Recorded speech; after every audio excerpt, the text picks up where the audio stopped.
Holidays-nale, adu namma GT Holidays da. South India's #1 travel brand. Discover your dream home at Marutham Group. New projects in Coimbatore and Thabaram. குறைந்த விலை நிறைந்த தரம் தங்கள் தேவைகள் அனைத்தும் ஒரே இடத்தில் ஜெயச்சந்திரன்.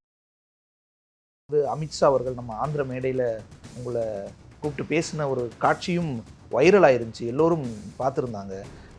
என்ன நடந்துச்சு? இல்ல, அது நான் ஒண்ணுமே நடக்கல. ஏதாவது நடந்தா தானே ஏதாவது சொல்ல முடியும்.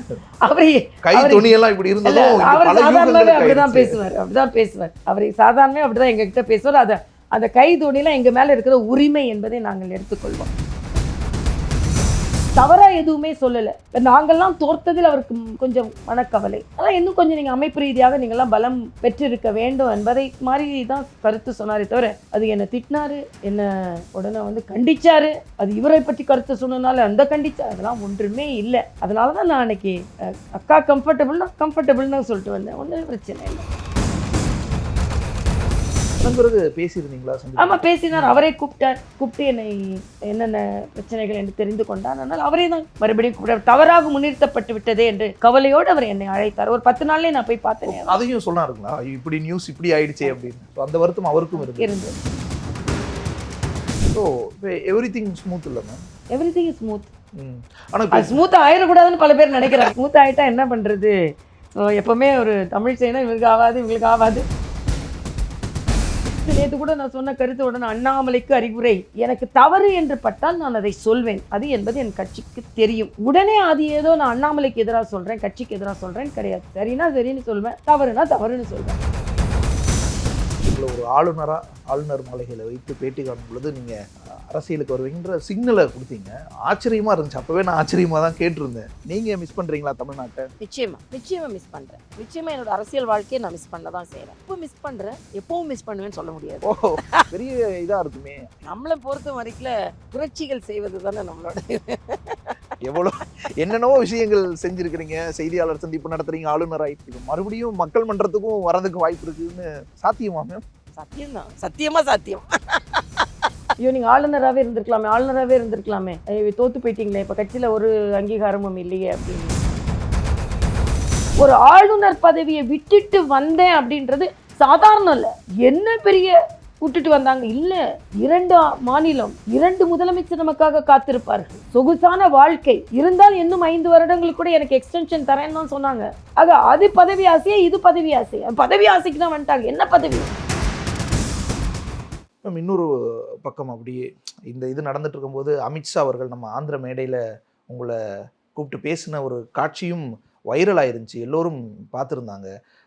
என்ன நடந்துச்சு தெரிஞ்சுக்க? இல்ல, அது நான் ஒண்ணுமே நடக்கல. ஏதாவது நடந்தா தானே ஏதாவது சொல்ல முடியும். அவரு கை துணியெல்லாம் இப்படி இருந்ததும் அவர் சாதாரணமாவே அப்படிதான் பேசுவார். அவரை சாதாரணமே அப்படிதான் எங்க கிட்ட பேசுவார். அந்த கை துணியெல்லாம் எங்க மேல இருக்கிற உரிமை என்பதை நாங்கள் எடுத்துக்கொள்வோம்.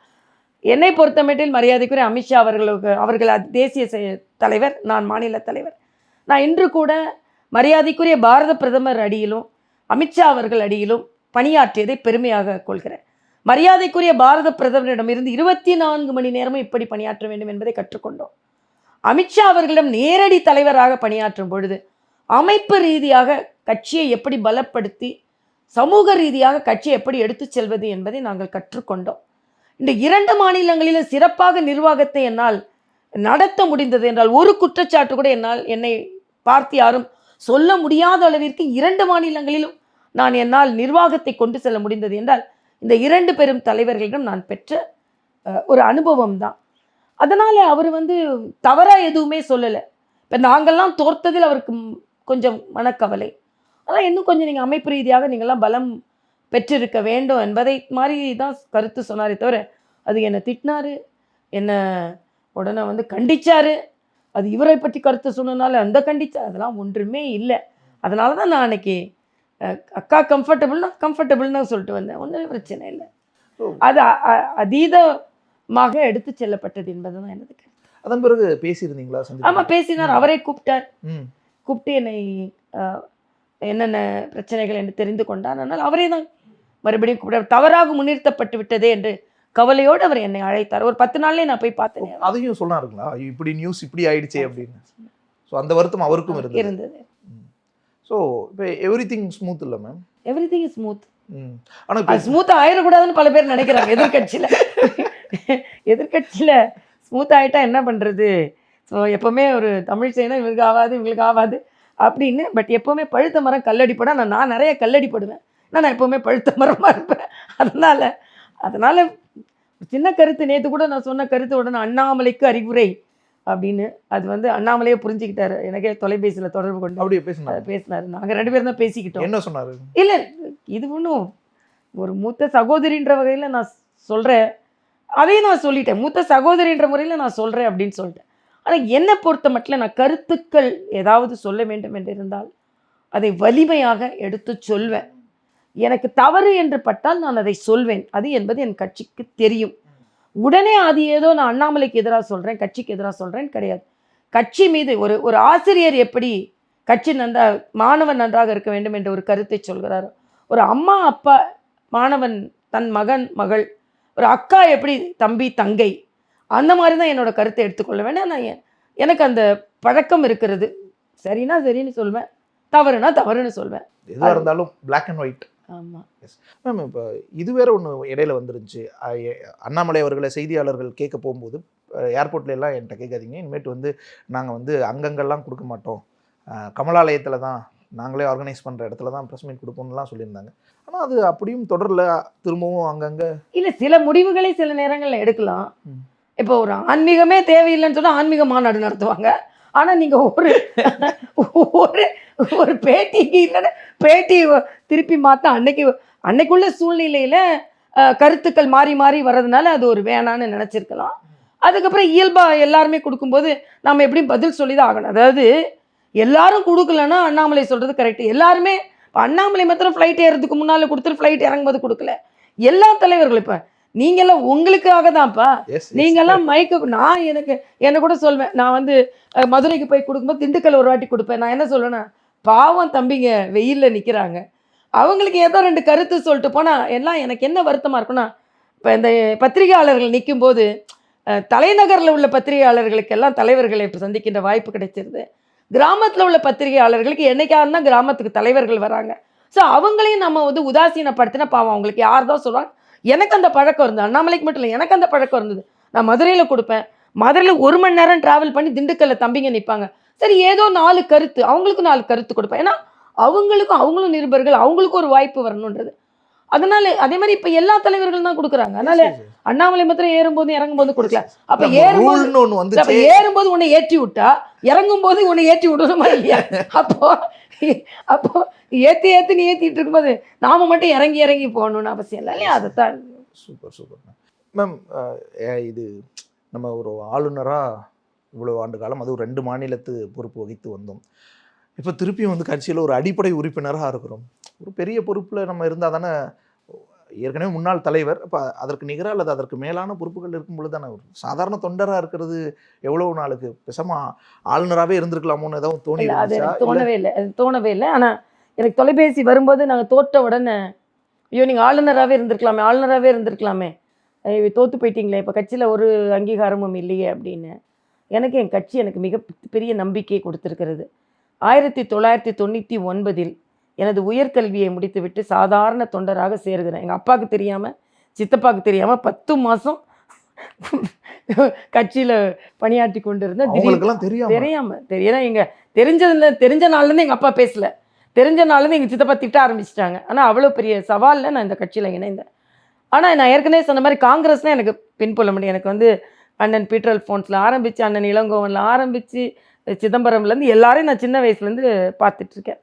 அண்ணன் இளங்கோவன் வந்து நான் வந்து ஏர்போர்ட்டில் பெட்டியை தூக்கிட்டு போனேன். இப்போ எதுக்காக நீ அங்கேருந்து இங்கே போகிற கட்சியில் என்ன இருக்குன்னு என்கிட்ட அந்த காலத்தில் கேட்பார். நான் சொன்னேன், இல்லை இந்த கட்சி நிச்சயமாக பலம் பெறும் அப்படின்னு சொல்லி விளையாட்டு ஃப்ளைட்லலாம் பார்க்கும்போது. அதனால் 99 சாதாரண ஒரு தொண்டராக சேர்ந்து இந்த கட்சி மாநில தலைவராக என்னை உயர்த்தி 2 மாநிலத்தின் ஆளுநராகவும் என்னை உயர்த்தி இருக்கிறது. ஆக ஆளுநராக வந்து வசதியாக உட்கார்ந்துருக்கலாம். அது எனக்கானது, நாட்டுக்கானது, என் கட்சிக்கானதான பணியாக இருக்க முடியாது. மற்ற மாநிலங்களுக்கு நான் நல்லா தான் பணியாற்றினேன். ஆனால் என் கட்சி இவ்வளவு உயர்த்திய இந்த கட்சிக்கு வருங்காலத்தில் அங்கீகாரத்தை பெற்றுத்தருவதில் எனது பங்கு இருக்க வேண்டும் என்பதற்காகத்தான் நான் மறுபடியும் இங்கே வந்தேன். அதனால் 1% கூட இன்னைக்கு எனக்கு பதவி, ஏன்னா என் கட்சியை பற்றி எனக்கு தெரியும், அங்கீகாரம் என்னோட திறமையை அவங்களுக்கு தெரியும், நான் என்ன பணியாற்றுவேன் என்று அவர்களுக்கு தெரியும். அதனால் எனக்கு என்ன பணி கொடுக்க வேண்டும் என்பது என் கட்சிக்கு தெரியும். நான் வந்து 15 நாட்களுக்கு வந்த உடனே இன்னைக்கு ரிசைன் பண்ணுறேன், நாளைக்கு நான் கேண்டிடேட். அப்போ எனது பணியை அவர்கள் அங்கீகரித்து இருக்கிறார்கள், மக்களும் என்னை அங்கீகரித்தார்கள். தென் சென்னையில் திராவிட முன்னேற்ற கழக கோட்டையில் 15 நாட்களுக்குள் 3 லட்சம் வாக்குகளை பெற்று 2வது இடத்திற்கு வந்து அனைத்து இந்திய அண்ணா திராவிட முன்னேற்ற கழகம் ஏற்கனவே இங்கே பாராளுமன்ற உறுப்பினராக இருந்த தம்பியை வைப்புத் தொகையை வாங்க முடியாமல் வைக்க முடிகிறது என்றால் நிச்சயமாக எங்களால் முடியும்.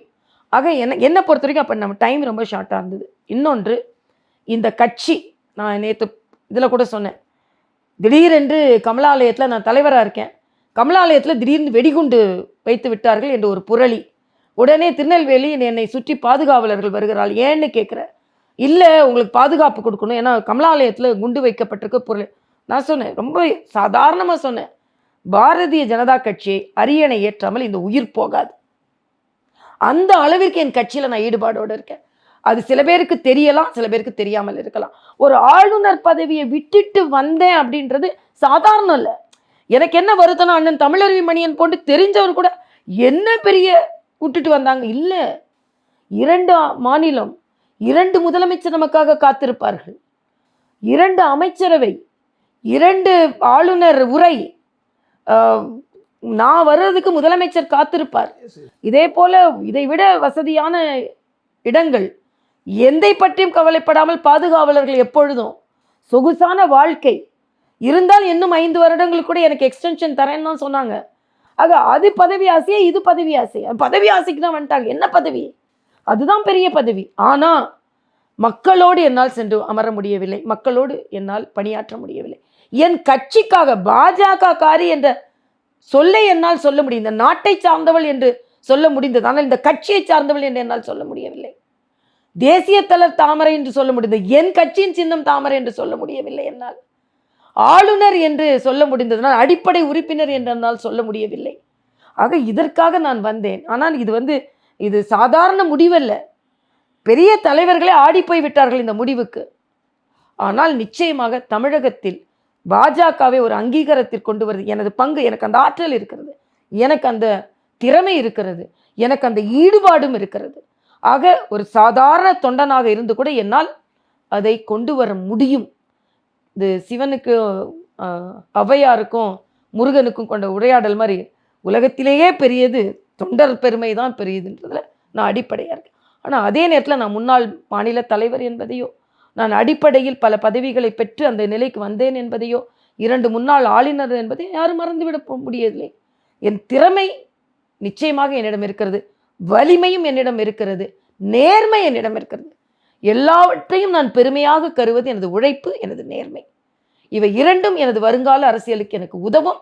தமிழகத்தில் நிச்சயமாக தமிழிசை ஒரு ஆளுமையாக பாஜகவை ஆட்சிக்கு கொண்டு வருவதில் மிகப்பெரிய பங்காற்றக்கூடிய ஒரு தொண்டனாக பணியாற்றுவேன் என்பது எந்தவித சந்தேகமும் இல்லை.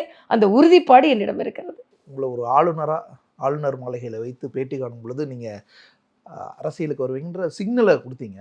ஆச்சரியமாக இருந்துச்சு. அப்போவே நான் ஆச்சரியமாக தான் கேட்டிருந்தேன், வருவீங்களான்னு. ஏன் வர முடியாது, வர முடியும், வந்திருக்காங்கன்னு சொல்லும்போது, ஆளுநர் பதவி எவ்வளோ பெரிய பதவி, ஒரு குடியரசுத் தலைவர் ஒரு ஆளுநர் பதவின்றது, அதற்கு மேலே ஓய்வு. ஏன்னா அது ஒரு உயர்ந்த இடத்துல இருந்துட்டோம், திருப்பி எப்படி கீழே வந்து மறுபடியும் ஒருத்தர்கிட்ட திட்டு வாங்கி எங்கே ஒருத்தர் ஏதாவது சொல்லி இதை யார் விரும்புவாங்கன்னு நினச்சிருந்தேன். ஆனால் இப்போ மறுபடியும் உங்கள் கூட உட்காந்து பேசும்பொழுது நீங்கள் அந்த அந்த இந்த ஒரு பரிணாமம் இருக்குல்ல மேம், அது ஏன்னா எல்லாரும் பார்க்குறவங்கெல்லாம் மரியாதை கொடுத்து முதலமைச்சரெல்லாம் எழுந்து நிற்கிறது, சபாநாயகரும் கூட தான், அவரு தான் வருவார். ஸோ எல்லாரும் மரியாதை கொடுக்குற இடத்துல இருந்துட்டு இப்போ சின்ன பசங்களாம் வந்து திருப்பியும் ஏதாவது ஒரு விமர்சனங்களை செய்வாங்க, திட்டுவாங்க. அது இல்லை, இதையெல்லாம் தாங்கி கொள்வது தான். விமர்சனங்களை தாங்கி இந்த விழுப்புண்கள் மாதிரி விழ விழ விழ விழ எழுவது தான் எனது கருத்து. அசாதாரண அரசியல்வாதியாக இருக்க வேண்டும் தான் எனது கருத்து. இப்போ நீங்களே என் ஆளுநரில் அங்கே பார்த்துருக்கீங்க, அங்கே உள்ள வசதிகள், வாய்ப்புகள், அவையெல்லாம் விட்டுட்டு வரேன்னா அதுக்கு எவ்வளோ பெரிய மனது இருக்க வேண்டும் என்பதை மக்கள் புரிந்து கொண்டிருப்பார்கள். நிச்சயமாக கட்சியும் புரிந்திருக்கும். அதனால் நான் ஏற்கனவே சொன்ன மாதிரி கொள்கை பெரிது. நாம் எந்த உயரத்தை யாருக்காக அடைய போகிறோம் என்பது தான். எனக்காக நான் அடைந்து விட்டேன். ஆனால் என் கட்சிக்காக அடைய வேண்டிய உயரத்திற்கு எனது பணி இருக்க வேண்டும் என்று நான் நினைக்கிறேன். ஆக இது சாதாரண முடிவல்ல, நிச்சயமாக சரித்திரத்தில் நிச்சயமாக பேசப்போகின்ற முடிவு தான். ஆனால் நான் வெற்றி பெறும் பொழுது தான் அந்த முடிவு சரியான முடிவு என்று ஒரு நிலைக்கு வரும். அந்த சரியான முடிவு என்ற நிலையை கொண்டு வருவதற்காக நான் சரியான பாதையில் சென்று வெற்றி பெற வேண்டும் என்ற வெறி என்னிடம் இருக்கிறது. அடிக்கடி நான் ஒன்றை சொல்வேன், வெறி என்பதை அழுத்தி சொன்னால்தான் வெற்றி. அந்த தீப்பொறியும் அந்த வெறியும் என்னிடம் இருக்கிறது. நிச்சயமாக தமிழகத்தில் தாமரை மலர்ந்தே தீரும் என்ற வாசகம் நினைவாகி நிச்சயமாக அது